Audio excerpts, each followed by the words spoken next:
I'm pretty sure most of you people in their teenage life have come to a struggle at one point.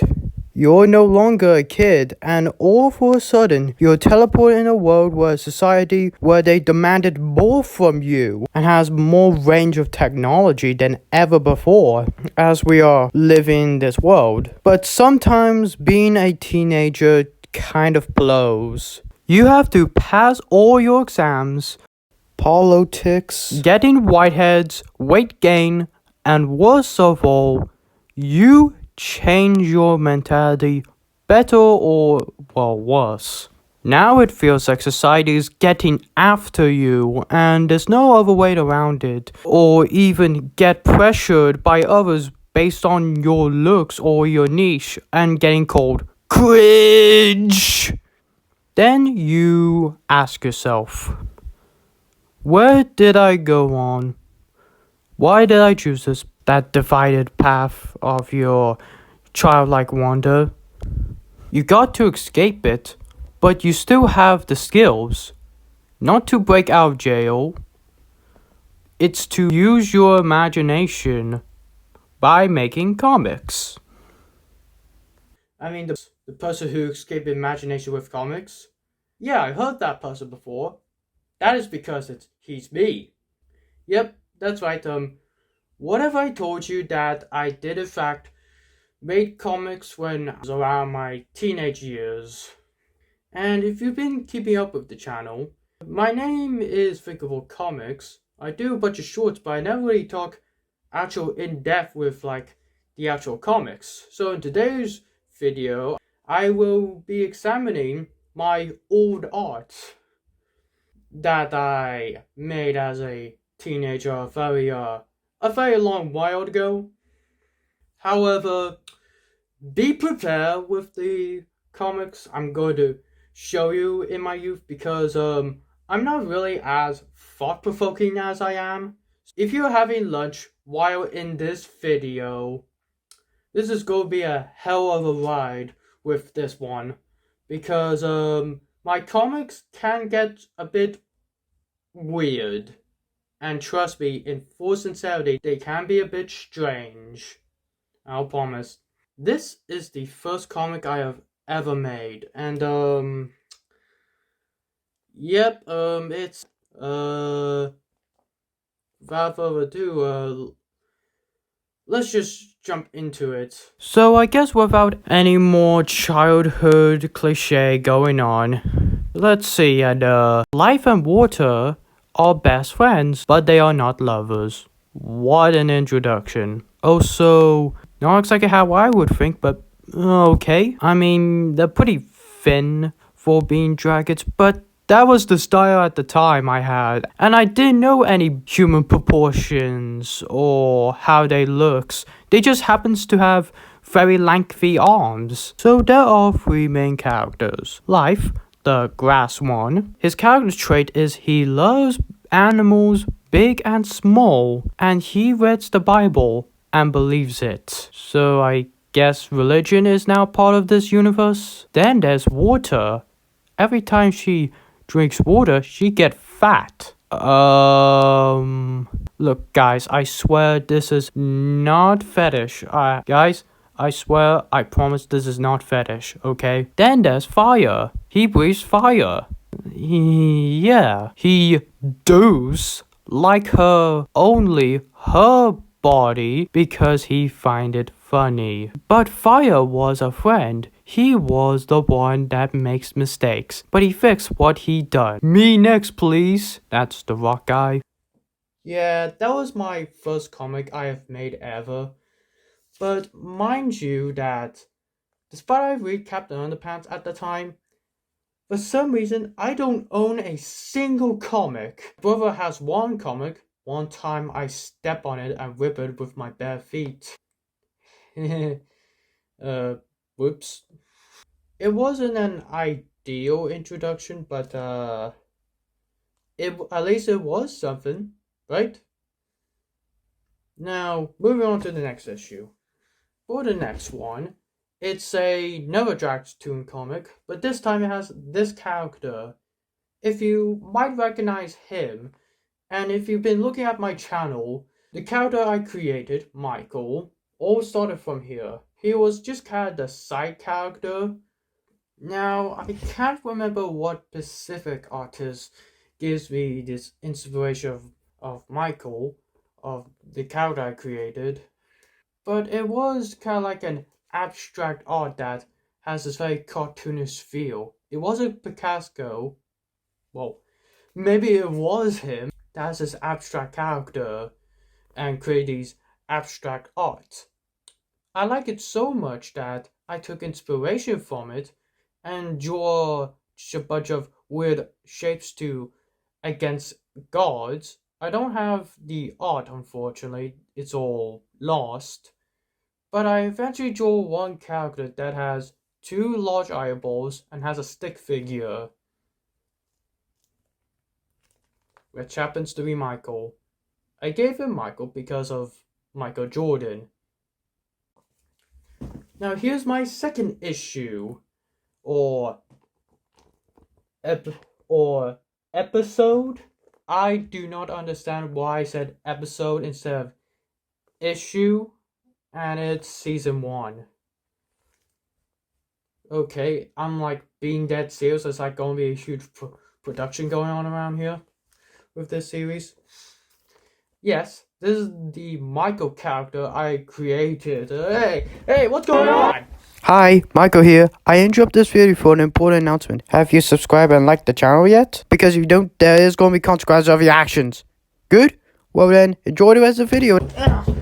So the plot is that Fire from last time, who's watching a cartoon from a guy named. As it turns out, it was an old man from the 1930s. As because a mailman. As it turns out that the year it was 1958. But I thought you said the title was being the 1930s, but oh well, who cares? And nobody liked it anymore. That is sad. How about a game of golf? Yes, I love golf.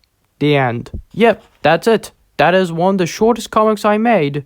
It's only just a page long.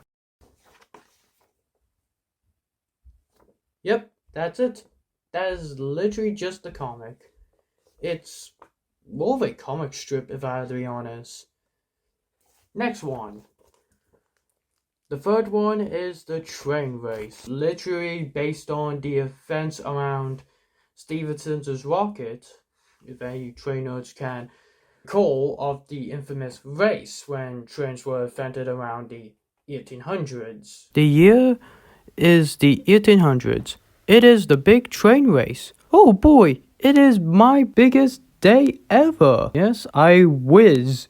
Butcher was there. Ready, set, go. So they on. 30 minutes later. Oh no, my engine. But then there was trouble. Hello, chimney. Haha, buzz off. What is going on here? I don't know. Boom. Ouch. Look, I am so close.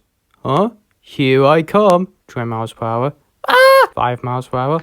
No! Yay! Woohoo! Yes! Rocket! Yay! The end. I was inspired by a real race in 1930. I thought it's 1830. I made all these 3 comics in one day. No wonder why they lack so much stories and nuance with these comics. Though don't worry, it gets better from here. So in this comic, Micheal is selling balloons until his girlfriend, I guess, Susie, decided to put the hose to her mouth and blow up like a balloon. And Micheal came to save her. I thought it was water. Please, people, please. I swear in full sincerity, this is not any of those inflation fetish you weirdos on DeviantArt. Micheal eventually did save her, but then he falls into a flower factory. Susie ran away and says, "Ah, a clown," and a red balloon just appears out of nowhere. Because, Pennywise? Yeah, I guess the majority of you wouldn't get the joke. So I decided to give Susie her own comic, and she's a lifeguard. And if you're wondering why on earth are these characters so cartoonish, it's because, well, I was a big fan of Looney Tunes around that time. Well, it's really because I thought Space Jam: A New Legacy was good for some reason. We don't talk about that movie. And I just thought the characters were really funny at the time. So I decided to go like, what if I created my own Looney Tunes characters in my own imagination? This is how the series came to be. There is an Umibuzu character because I wanted to get my own Bigfoot from Hotel Transylvania, and the result was I taken inspiration from a creature who's from Japan. Next episode, apparently I made a musical comic based on the Feed the World song. I am starred in it. And apparently I use a lot of characters I draw only exists in one page. Let's cap them off, shall we? Bin guy, rubber person, tornado guy, cat with a life jacket, the axolotls, flying cat thing, WW2 statue, Springer, Gecko guy, the blue one over there, a little gold version of Micheal. Yep, those are a lot of wasted characters I have for some reason. The next comic is where Micheal, Michael, man, I did not realize I misspelled him so horribly wrong, and Susie has gone to Greenland until they found a homeless baby penguin who is left out alone, aka the poor place for kids. What? Like an orphanage? No. Not like an orphanage. It would be more like an institution for poor souls whose parents have sadly passed on. As Michael tries to talk to the penguin, Susie foolishly decides to drink the water from the iceberg. Wow. I mean, who could guess what that referencing to? And I also tried to attempt to make a flip-orama. Susie, after the iceberg trouble, eventually the penguin finally found her parents. Oh, how wholesome. Okay, guys, this is the big one. This is the one that is the weirdest story I have probably read in a lifetime, and all of you are unready for. Episode 8, in the titled Anti-Dragon, a character named a light bulb character who thinks he could change someone new, but he wants someone to test. Michael decided to volunteer. He gets into the machine, and while Susie is sleeping, the machine turned Michael into a sexy dragon. He looks like a shark. Susie got a little zesty, take him, and then take him to the underground world. She asked him to have a fancy drink, unaware this is Michael, by forcing inflation to him that's happened off screen until he escape, go back into the machine to the light bulb character, fixes him, and Susie just apologized to Michael, and Rick gets turned into a mushroom. Guys, I could explain about the inflation fetish, okay?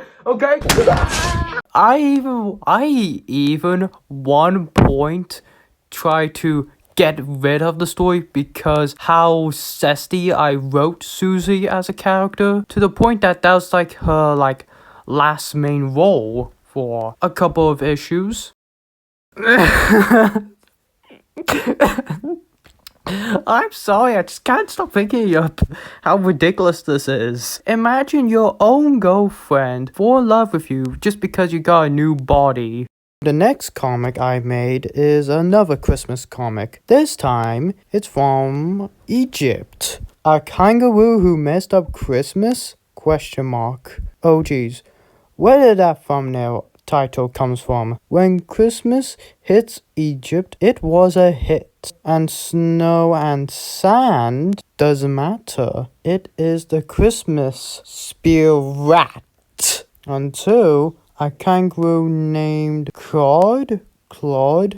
Why do I give these random names? So what he did was that Claude decided to grab a random cloud and bring it to Egypt. But then all of the people got angry from him until a girl. But he fixed it. But here's the craziest part. He was banned from Egypt because what he did is snow in Egypt, which upsets the government. And when he gets back to Australia, it was the same African girl and this creature, it's the bunyip. Don't know why though I am not even sure how old this kangaroo is. It's also worth noting that the reason why the page is so bent is because I want to attempt to get rid of it because I am absolutely embarrassed by this comment because I thought it was very racist. Just having a bunch of black people in Egypt. To be honest, I don't think this is racist per se. Not really. It's just how at the time I viewed people in Egypt to be like. It was just my expectation. That's the first season done. How about another one? Yes, there's a season 2 I created because a sequel was warranted to continue this epic saga. So this one's a little interesting because it shows that Micheal, pretty much in the comic just goes over of his working daily life as a traffic light. Yes, he's supposed to be based on a lamp, but he's also a traffic light. Yeah, that's the point. But because of the overwork, this make everyone mean and rude until the boss, no, that's the character's name, is not happy. Many of them got strike. Because so many lamps, just like Micheal, are on strike, he decided to work them 24 hours with no paycheck. Until tomorrow that he got bank robbed. You can't tell who it is, but until Micheal comes back and he's the one who does all the heroic actions. Everyone got £200. Everyone liked him. Everyone's now respected and they all have a party until the boss just get kicked by. For some reason I created this character. He's Micheal but has boxy arms. And no, this was not inspired by Knuckles the Echidna. I wish it was. And what I also would like to add on is my old logo. It's originally called, well, my name, Personal Railway. Also around that time, because it was season 2, I was trying to create new characters and new designs. So, of course at the time I was the biggest Mickey Mouse rider at the time. So I decided to create my own character who was quite the opposite of Mickey. Who's pretty much just kind of a homage to his original years. Meet Milo. For the introduction of the new character, what I did was made him go to a test COVID place. If any of you people are around that time, you know there's a place where they check your mouth. Of course, I was there. And I, well, usually wear a face. It's kind of based on my experience.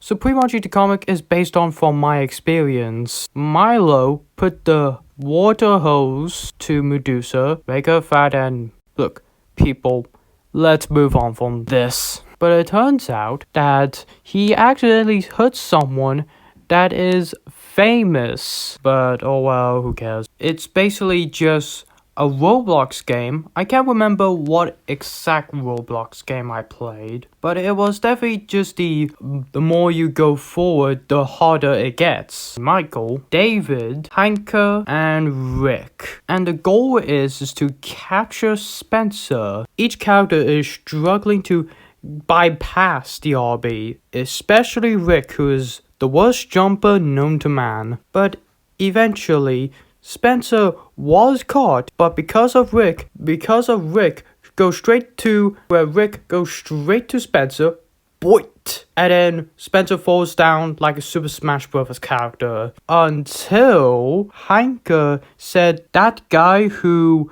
sells skip cards is a scam and hacker. No error. Ow! I also done this Smash It Blow comic. There was like 2 plates. Rocco versus Harry. Well, what a cracker! Now smile. Smile back. Ow! Time tipped it. Or you. 15 seconds later. You win, Rocco. Not him. He is a cracker.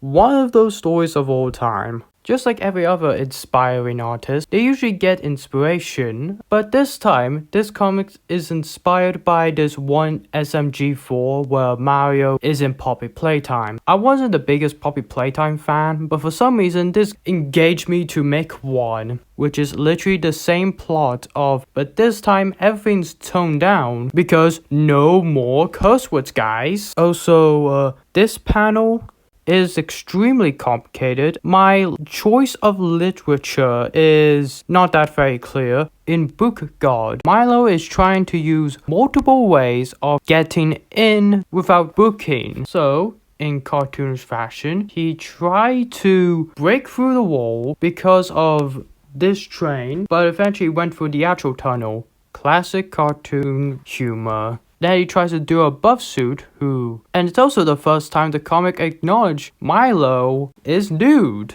And why is he male then? So Milo decided to bring the beach ball and inflate the bodyguard. The next comic is also a bit interesting. Micheal in a special. I'm not sure what special they're probably referring to. It's me again, as I am the one who drew Micheal. And apparently at that time, I'm also a dad for some reason. Why did I write myself as a dad in this comic? That was pretty uncalled for. So, creatively, I draw Micheal and Susie. They have a banter.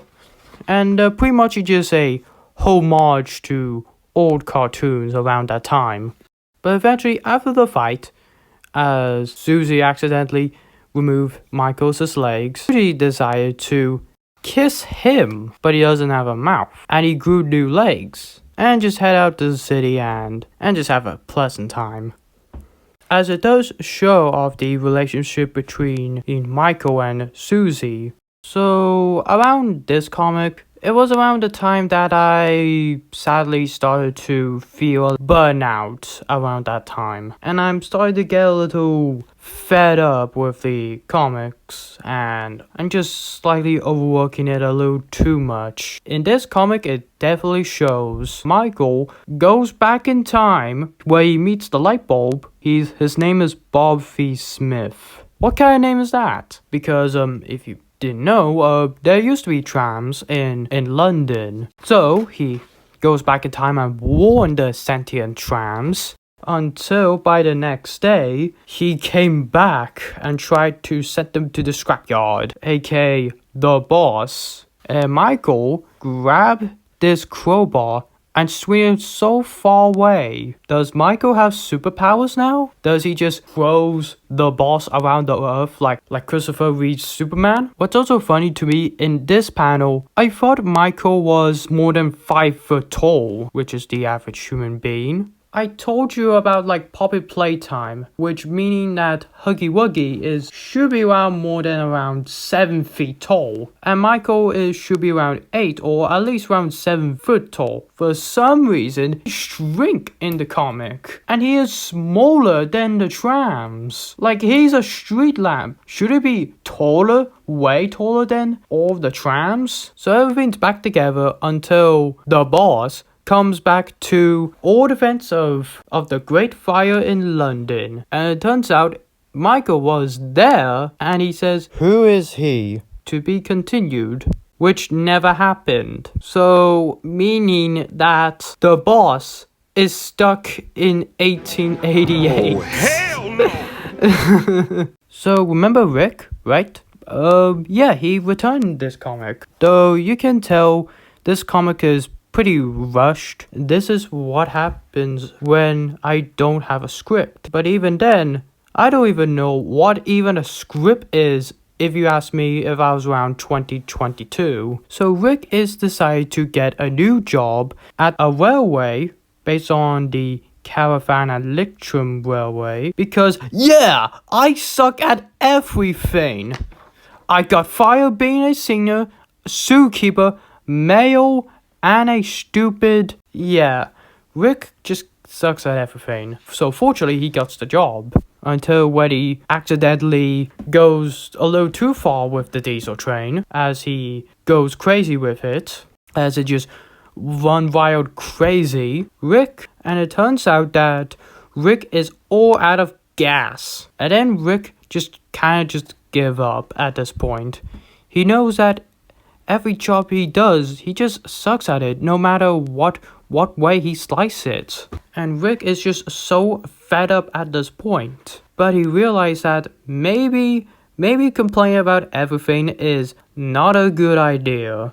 As fortunately Rick realizes flaws until the train once again runs off. So Rick decided to go back in this epic montage where he captured the train knowing that he cannot screw up once again, until everyone cheered for him. As it turns out, the train is sentient from the back. And it's also the end. For some reason, I didn't put the end at the very end of the page. For some reason, just forgot to do that. And also, remember the side character, Heinke? Yep, he returned. It is now season 3. It's made around 2023, as you probably could tell. So this is really just a reboot. As it turns out, there's an evil villain called Brown Guy who has stealed all of the chef's potatoes.